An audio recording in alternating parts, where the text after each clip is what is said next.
Ein Heller und ein Batzen, die waren beide mein, ja mein, der... Ah mais là il était fier. Hein. Oh là là. Et nous on n'était pas fiers.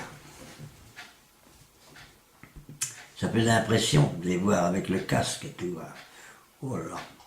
Je me suis mis surtout à faire du sport. D'ailleurs, on ne pouvait faire que ça, puisqu'on ne pouvait pas sortir pratiquement à l'extérieur. C'était très difficile. Et dans le sport, j'ai pratiqué en particulier le football, qui permettait d'avoir beaucoup de copains, et c'était parfait. Parce qu'à côté de ça, il y avait beaucoup d'ennuis. On ne pouvait pas sortir après 11 heures, il y avait le couvre-feu. Bon, on avait le cinéma. Mais le cinéma, ça durait un moment, on était tranquille. Puis un beau jour, on a commencé à faire des rafles à la sortie du cinéma. Au 6 juin, il y avait une dame qui tenait un magasin où on vendait des postes de TCF.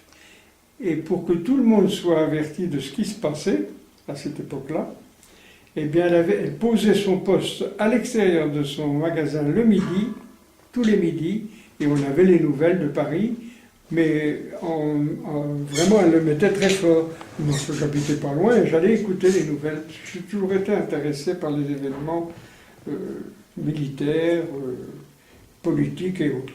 Ça m'a toujours intéressé, et tout gamin, j'écoutais les événements de ce qui se passait sur les fronts, et des événements de la guerre. Oui. Pour nous, c'était quand même des voyous à l'époque. Hein. On parlait des boches. Et on a été éduqués dans le sens du boche. Ça veut dire que l'allemand, c'était quelqu'un qui était redoutable, hein, dans sa façon de vivre, dans sa façon d'imposer des choses. Et puis, si on était vaincu, eh bien, ça n'allait pas se passer facilement. Et on sentait qu'ils approchaient quand même. Je me souviens des Allemands arrivant à Saint-Lô. Je m'en souviens très bien. Et de la fenêtre, j'habitais au second étage. Et ma grand-mère avait sa chambre tout près.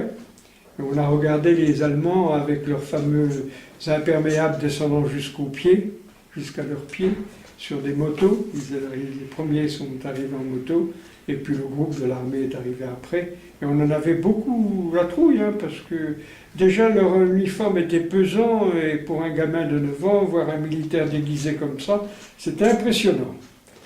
Et ma grand-mère, je me souviens, elle a, je ne sais pas, c'était probablement parce qu'on avait une certaine appréhension de ce qu'ils allaient faire, elle avait dû s'installer autour de son corset des bourses pour mettre son argent particulier, ses bijoux, enfin, les choses précieuses qu'elle possédait, parce qu'on avait la trouille que ces gens-là, ce qui ne s'est pas produit d'ailleurs, il faut le reconnaître, soit pas très correct, quoi.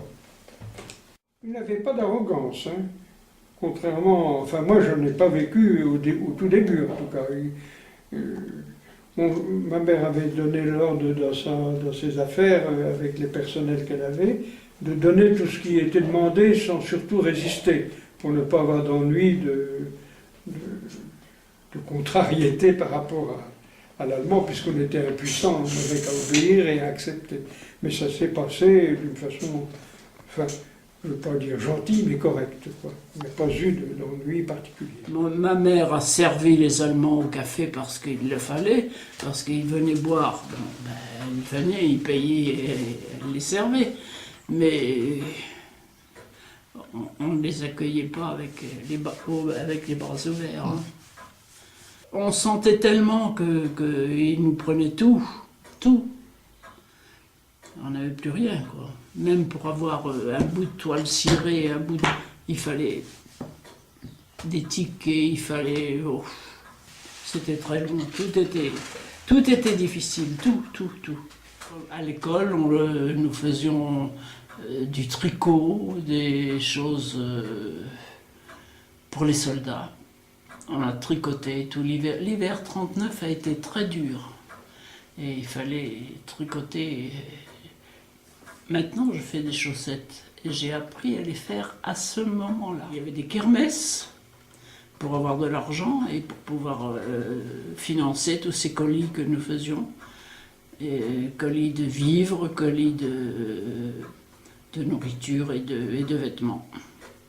L'hiver 39, ça a été pour les soldats à la guerre, et après, ça a été pour les prisonniers. Et malheureusement, il y avait beaucoup de prisonniers. Il y avait une certaine haine des Allemands. Et puis on savait qu'il y avait des mesures de rétorsion pour ceux qui avaient des actes répressifs, c'est-à-dire il y a eu à Coutances, on avait appris qu'à Coutances, des jeunes avaient été embêtés parce qu'ils avaient craché sur une affiche allemande. Alors il fallait, on connaissait nous le sentiment de nos parents vis-à-vis de l'ennemi, mais il ne fallait pas le dire autour de nous parce qu'on risquait des mesures de rétorsion, quoi. Alors le café, c'était de l'orge grillé, que nous grillions nous-mêmes d'ailleurs. Le sucre, c'était de la saccharine. L'apéritif, c'était fait maison. Mon père faisait du pastis avec du fenouil, du calva. Les apéritifs n'existaient pas, ou si peu. Il n'y avait plus de vin cuit, il n'y avait plus de choses comme ça. Le vin, on en avait difficilement. La bière, oui, encore un peu, mais enfin, le camembert, c'était à 0%. Alors, ouais. Et c'était bien mis sur la boîte, 0% de camembert, 0% de matière grasse. Alors, autrement dit, le camembert, c'était un peu du plâtre. Ça ressemblait plus à du plâtre qu'à du camembert. Jamais pendant 2 mois, un seul billet ni une seule pièce n'a circulé. Non, ça c'était une vraie période d'entraide. Ça, c'est vrai qu'on a... Mais dès la fin des hostilités, tout a repris. C'est l'histoire des banques actuelles, vous savez. Il y a eu une crise et puis après, hop, on recommence tout comme avant. C'est ce qui est arrivé.